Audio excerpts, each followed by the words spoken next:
Исәнмесез, сез татарлар тапшыруын карыйсыз. Студияда мин Эльвира Хөснетдинова эшлим. Бүген безнең программада Шәхесләр сәхифәсендә археолог, укытучы Альберт Нигамаев. Ниндидер кичкенә генә уңышсызлыкларга, мәсәлән, юлыгып, күңелең төшсә, син бернинди ачыш ясый алмыйсың. Археология тарих фәннәренең иң авыр фәне. Оренбург өлкәсе Татар Каргалысы авылында Куш Манара мәчете тарихы. Илеке вакытта да ике манара булган, таш манаралар булган, шуларны сугыш вакытларында сөтелде. Төмәннән кул остасы Елена Сулейманова белән таныштырырбыз. Именно у наших, у сибирских татар украшения, изю, головные уборы, тюбетейки, сараус, они были красиво расшиты золотом. Татарстанның Буа районына сәяхәт. Там Буа театры, Россия театры картасында, театраль картада Буа деген нокта бар. Исемдә язып куйган шул. Студентлардан торган Алабуга археологик экспедициясе иң яхшы һәм нәтиҗәлеләрдән санала. Аны инде 30 елга якын Альберт Нигамаев җитәкли. Үз вакытында Алабуганың 1000 еллыгында нәкъ менә аның төркеме исбатлаган.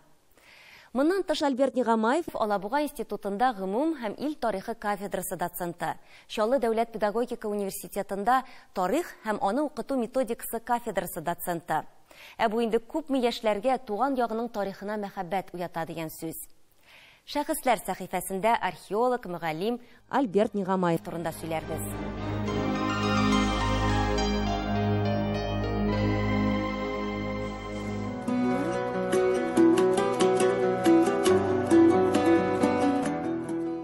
Борынлы, күзле, кулаклы, то есть зооморф стилендә төшергән кувшин инде бу әйме Болгарныкы, ул үзе Кирмән шәһәрлегеннән. Шул вакытта, мәсәлән, анда бар монсы угырларга караган савытсаба. То есть бу венгрларның туганнары монда яшәгән, алар безнең халыкка кирип бетәләр. Альберт Нигамаев табылдыклар турында көне буе сөйләргә әзер. Алабуга институтында урнашкан әлеге музей 2012 елда ачыла. Биредә бер кайда булмаган экспонатлар бар. Мисалга, Ирактан кайткан материаллар. Шулай да иң кадерлесе археологик экспедицияләр вакытында табылганнары. Ана шул бизәлү әйберләре, көмештән, асмалар. Безнең Алабуга җирлегендә ана шундый болгар савыты, бу Салтовский дигезендә бар. Ватылмаган, ителмәгән. Бу Тойма елгасы буенда табылган сосуд. 9-нчы гасырның ахыры, 10-нчы гасырның башы. Бу әле Ибн Фатланнар заманы. Ибн Фатланнар, Алмышханнар заманы сосуды. Музей студентлар кулы белән төзелгән дисәк тә ялгыш булмас. Альберт Нигамаев җитәкчелегендәге археологик экспедицияләр белән кайда гына булмыйлар.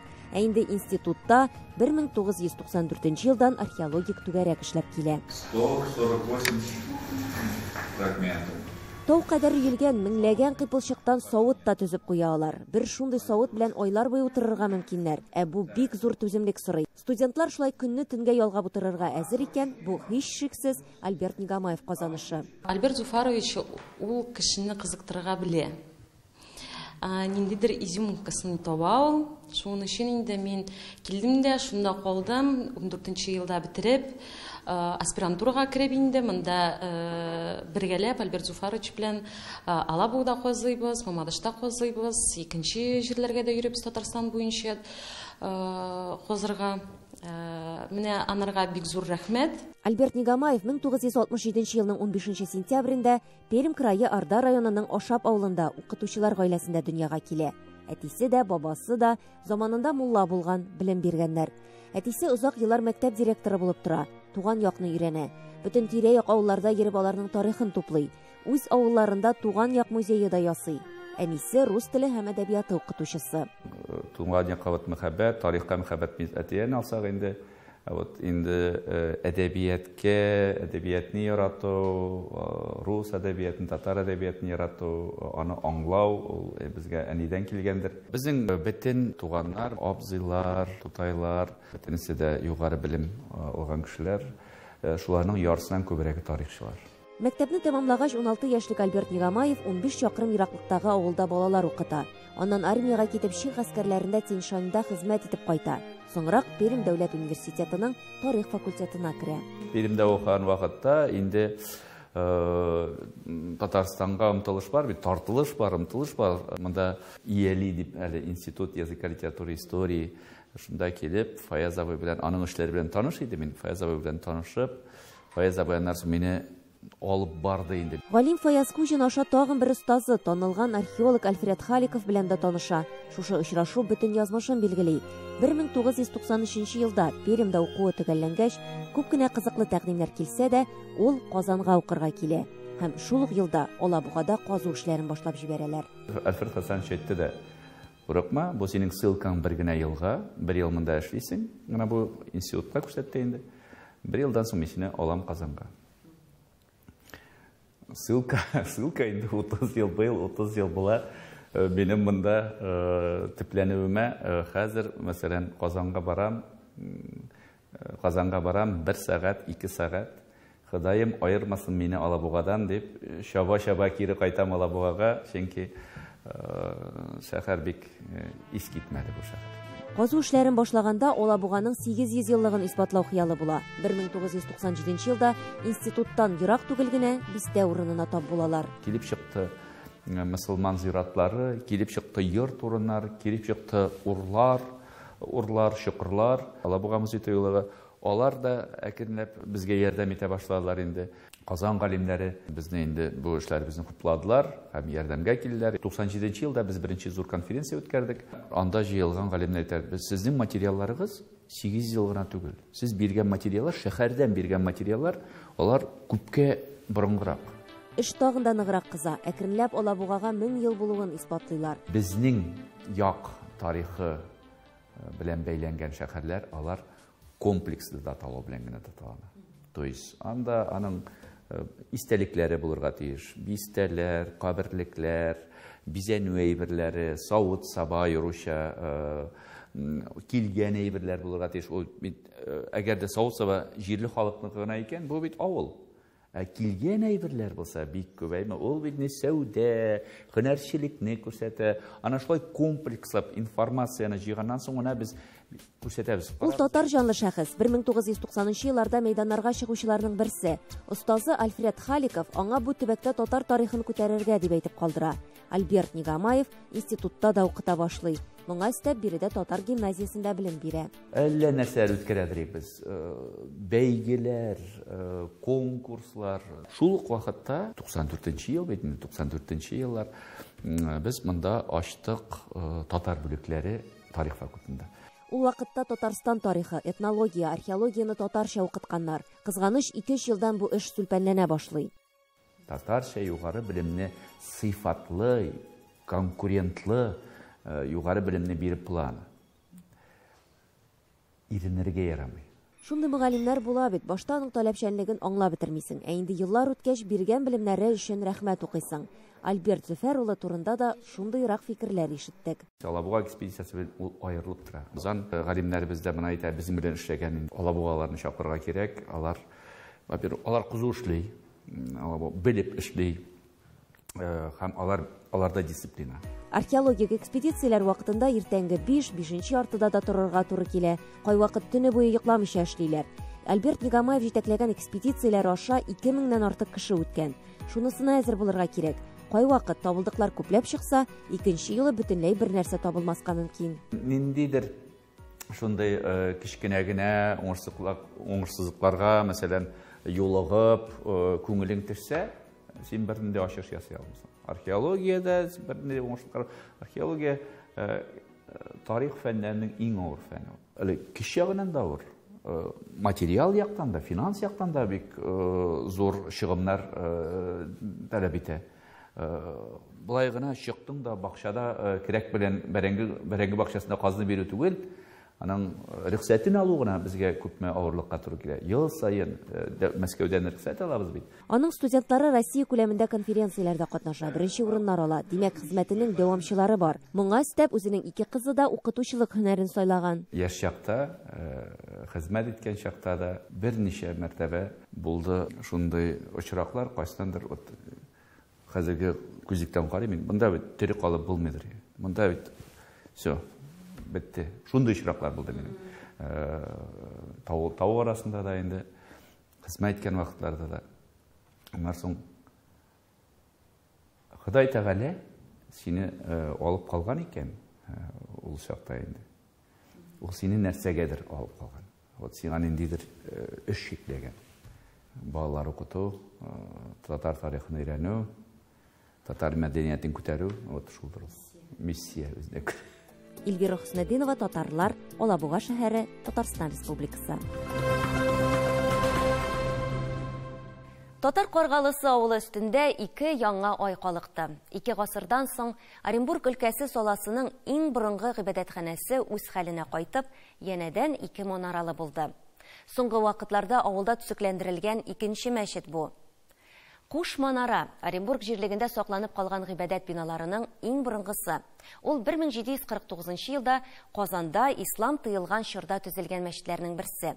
Гыйбадәтханә мәдәният объекты дип табыла һәм реставрация эшләре махсус проект буенча гына башкарыла.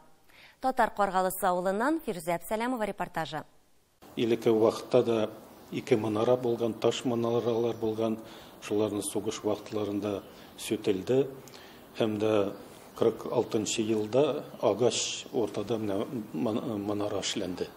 Инде Алланың рәхмәте, бу полностью реставрация эшләнә башлагач, илеке вакытта ничек 2 манара булган, шул 2 манараны янадан торгызып куйдык, ә шул ортадагы булган агач манараны без сүттек.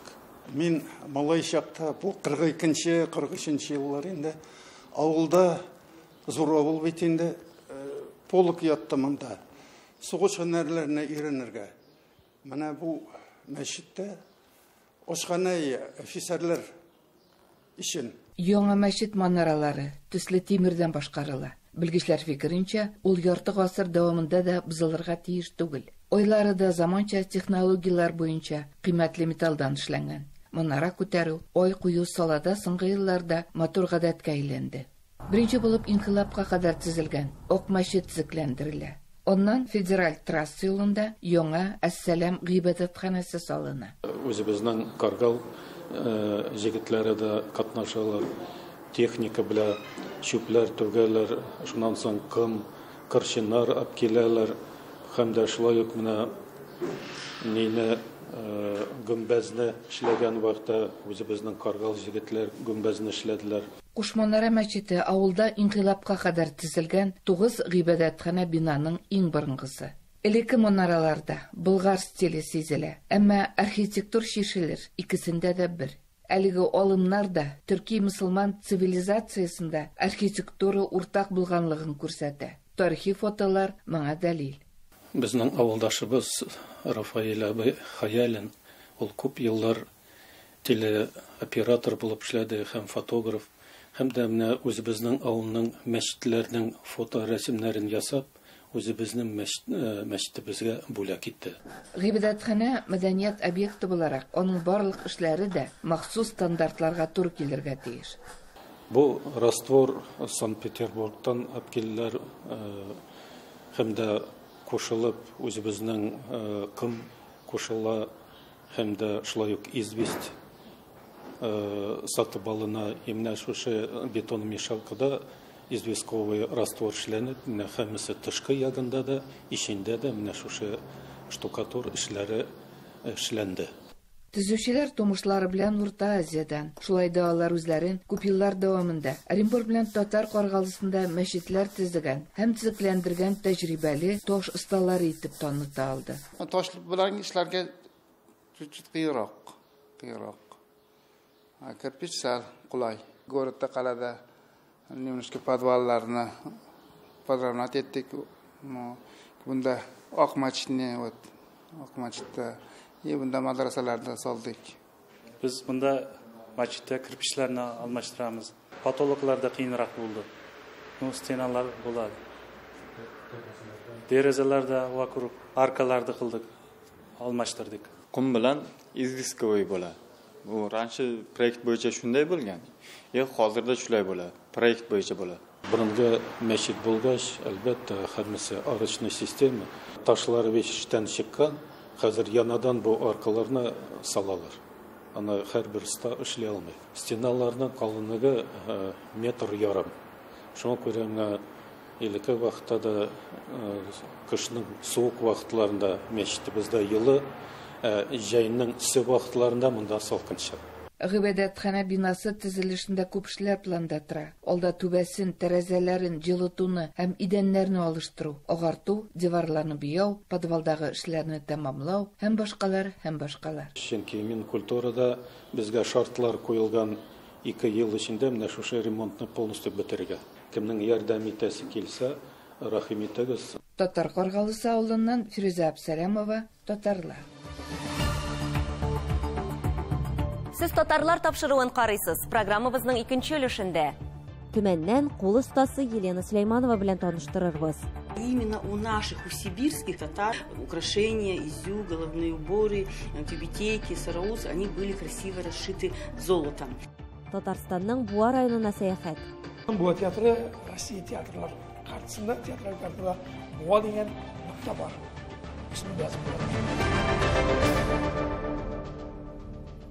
Алтын җепләр белән чигү үрнәкләрен саклау. Милләттәшебез Елена Сулейманова татар, бухар осталарының үрнәге белән Себердә алтын чигүләрне кабат торгызу эше белән шөгыльләнә.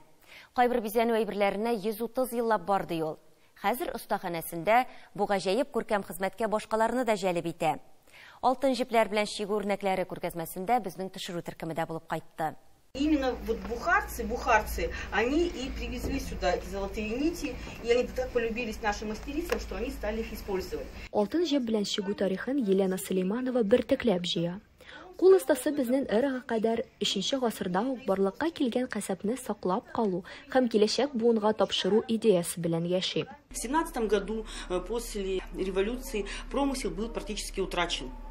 Да, ну, скажем так, сменилась, да, жизнь, и золотное шитье как бы ушло в историю. Но прошло ровно 100 лет, и в 2017 году я совершенно случайно прочитала в альбоме, который называется «Народные промыслы Тюменской области», что сибирские крестьянки, это писал немецкий академик Фальк, «Путешествие по Сибири», он отмечал, что крестьянки выглядели очень нарядно, они вышивали, расшивали кокошники золотом и серебром. Елена да әлеге касапның яңадан торгызылуы турында диссертация язу идеясы туа.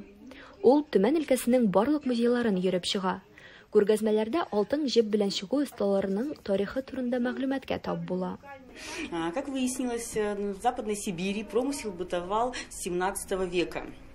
И в частности в Ивано-Виденском монастыре, и, как мы сказали, вот у сибирских татар украшения, изю, головные уборы, тюбетейки, сараус, они были красиво расшиты золотом. Диссертациясын тәмамлагач, Елена Сулейманова монастырлар янындагы алтын җеп белән чигү остаханәләрендә бу шөгыльнең борынгы техникаларын өйрәнү белән мавыга. Чыганакларда 200-дән артык техника булуы мәгълүм. Кул остасы буларның 15-ен үзләштергән. Елена үз осталыгы белән Себер алтын җеп белән чигүләре клубында ортаклаша. И когда, значит, 3 года назад мы создали мастерскую «Сибирские золотошвеи», то мы начали потихоньку делать свои образцы, участвовать в конкурсах всевозможных. 2020 елда клубка ЮНЕСКО статусы бирелә. Ул дөньяда барлык халыкларның һәм милләрнең мәдәни байлыгы буларак матди булмаган мирасны саклаучы бердән-бер берләшмә.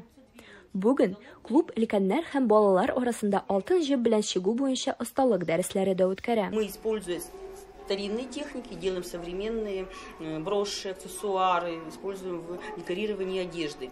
Татар милли бизәнү әйберләрен ясап, кул остасы халкының мәдәниятен яратуын һәм хөрмәт итүен күрсәтә. Диана Бекмуллина, Рустам Салтыкиев, татарлар, Төмән өлкәсе.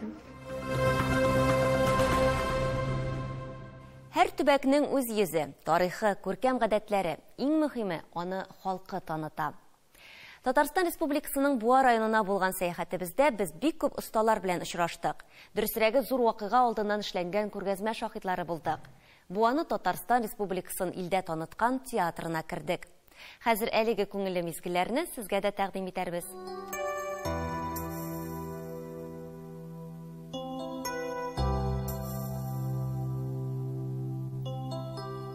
Күпләр Буа районы диюгә театрын телгә ала. Бу табигый, чөнки аның эшчәнлеге танылуга ирешкән. Буа дәүләт драма театры, сатира театры Буа шәһәрендә 1918-49 елларда эшләгән. 2007 елдан эшчәнлеген яңартып җибәргән татар театры. Тарихына килгәндә, инкыйлабка кадәр үк Буа шәһәрендә үзешчәннәр дәрәҗәсендә татарча спектакльләр әзерләнгәне мәгълүм. Бүген ул ничек яши? Театрда 78 кеше төрле төбәкләрдән, Марель, Киров өлкәсе, Башкортстан, монда гаиләләр коралар, менә шундый бер утрау шикелле. Бүгенге гади булмаган заманда, минемчә, менә бу безнең театрның миссиясе артыгына бара. Чөнки Россиядә былтыр 12 фестивальдә катнашты. Шуның яртысы халыкара фестиваль. Зур фестивальләр. Чечня, Грозный. Бу Питерда без менә яптык. Bu жерде үзебездә киләләр алтын битлек орбитасында без фестиваль 17 елдан бирле без һаман Long Beachка барабыз. Ул яктан Буа театры Россия театрлар картасында, театраль картада Буа дигән нокта бар. Исемдә язып куйган шулай. Шуңа күрә бу өчен нәрсә? Кичкенә генә шәһәр өчен шушы үзебезнең шәһәрне, үзебезнең төбәкне, республиканы бөтен халыкка искәртеп, барлыгыбызны шулай реклама ясап тору өчен дә бу бигендә буларның да ушмагында кирәкле бер уйлап чыгарга кирәк аны яңадан. Без барып чәсендә Буа Татарстан менә шул. Инде Буа районы халкының кул эшләрендә барлап чыгыйк. Иң беренче күзгә ташланганы агачтан кисеп ясалган эшләнмәләр булды безгә. 30 yıllar var. Yaratkan işim. İlk birinci nereden başladınız? Meşitten. Meşitten. Bu nindi meşit? Bu kumul meşte. Üzümden çıkar basar. Niçin de mene o ağaç? Ağaçın ana alda bulun. Bana motor kilirge gerek. Eytemliyim. Ben motor silibirinin de şimdi. O ağaç buraya bir açtım. İşten koytam. Bunu tanıştılar. Bitti. Şimdi benim şimdi bitti. Özünüz kim bulup işliysiniz? Ben bizim telde şova şekillerinde. Ne tebeşim şu şu. Düzülüşler. Ey. Tebeşim şu şu. Yaratып işim. Тагын бер күңелгә ятканы ул агач эше белән яшьләрнең мавыгуы. Biz инде әти белән шушындый агач шәмәләр ясап шөгыльләнәбез. Төрле әйберләр ясарга тырышабыз. Бал саулары, гөлләргә куйгычлар инде. Шундай выставочный скворечниклар ясыйбыз. Шуңа күрә шундай әйберләр займасы итәргә кирәк. Бу әйберләрдә акчачлап буламы? Юк, була. Күңелгә кышкыны әллә ни эштә булмый, күңелгә ял, агач эше, агач якын. Шуңа күрә агачның эшләү процессы да бүтәнчә, исләре дә бүтәнчә. Шуңа күрә агач белән эшләү рәхәтрәк. Авылны яратам. Кишегетим, авылга рәхәт ялаштым. Авылда торасымда килә, иркен рәхәтләнеп яшәй алабыз. Рәхәтләнеп, саф һавада рәхәтле яшәй алабыз. Шуңа күрә авылны яратам. Авылда каласымда килә. Торган дип ниятым. Күргәзмәне бизәүчеләр әлбәттә ул ансамбльләр чыгышы. Алар яныннан битараф кына узып булмый. Ак шәлләрен япкан апалар бит безнең каршыбызда. Без инде халкыбызның онытылып бара торган җырларын, уен җырларын, шаян җырларны өйрәнәбез. Аларны халыкка җиткерергә тырышабыз.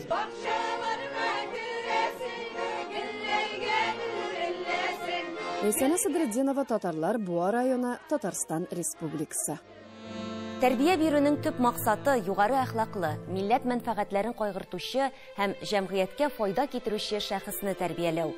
Бу дин галиме, күренекле мөгаллим Галимҗан Баруди сүзләре.